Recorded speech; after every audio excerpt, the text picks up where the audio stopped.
Bismillahirrahmanirrahim. Allahumma kinni zaman sulit. Amin. Bismillahirrahmanirrahim. Saya nak 15 saat sahaja. Diri saya dan tuan-tuan, ayah-ayah dan ibu-ibu yang usia 40 tahun ke atas, 40 tahun ke atas, kalian jangan lagi sibuk dengan mengejar dunia yang kalian kena tinggal ini. Apa tanda taubat diterima? Kata ulama, betul-betul Allah terima tak taubat kita ni? Ni yang kita duk istighfar ni, yang kita duk buat kebaikan ni, kita duk berhenti buat maksiat ni, kita azam tak mau buat lagi ni, kita sungguh-sungguh nak jadi baik ni. Betul-betul Allah terima ataupun tidak? Tengok 4 tanda ni ada dekat kita. Yang pertama, jika dia sudah dapat mengawal lidahnya daripada berkata dusta, ghibah dan kata-kata yang tak penting bagi dia. Dulu cakap mulut tak ada insurans, menyumpah seranah orang ikut suka dia, cakap maki hamun, cakap kasar, fitnah orang, kadang-kadang ribah, mengumpat. Kalau Allah terima taubat dia, dia akan berubah jadi orang yang menjaga perkataannya. Barang siapa beriman kepada Allah dan hari akhirat, maka dia akan bercakap yang baik-baik saja. Kalau tak mampu, dia diam. Antara tanda haji mabrur, orang akan rasa tenang dengan dia. Tenang macam mana? Dia tak menyakiti hati orang, dia tak mengumpat orang dah, dia tak fitnah orang dah. Kita kadang-kadang tak ada perasan, suka cakap pada orang. Kalau jumpa, dia nak sembang pasal orang. Yang kedua, apa dia?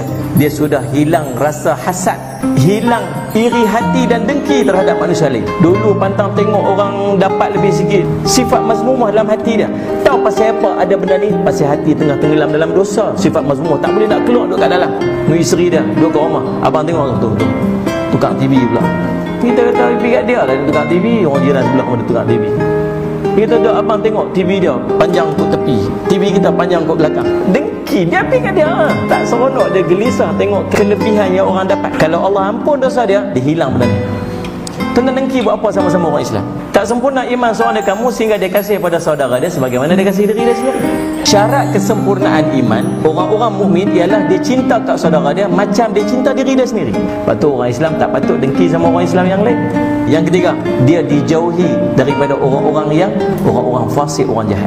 Waktu kita zaman tak ingat dunia dulu ni tuan-tuan, siapa yang duduk sekeliling kita?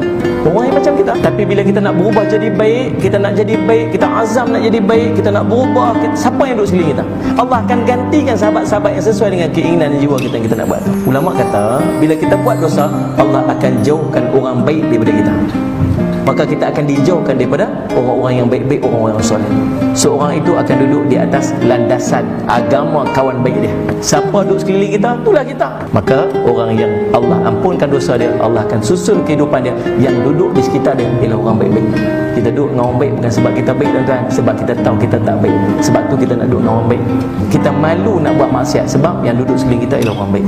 Dan yang keempat, yang terakhir, apa dia? Dia sentiasa beristighfar, menyesali dosa-dosanya yang lalu serta bersungguh-sungguh melakukan ibadat terhadap Tuhan dia. Lagi Allah ampun dosa dia, lagi dia minta ampun, lagi dia minta ampun, lagi dia Allah ampun dosa, lagi dia minta ampun. Tahu pasal apa? Sebab hatinya dah bersih dan dia mula rasa dosa. Dulu hati dia tenggelam dalam dosa, dia tak berasa berdosa, sebab tu dia kurang istighfar. Tapi bila hati dah bersih daripada dosa dan jernih dah, waktu tu setiap dosa dia berasa. Makin bertambah ibadat, makin bertambah ibadat. Ni 4 tanda Allah mengampunkan dosa dan Allah telah menerima dosa, menerima taubat seseorang.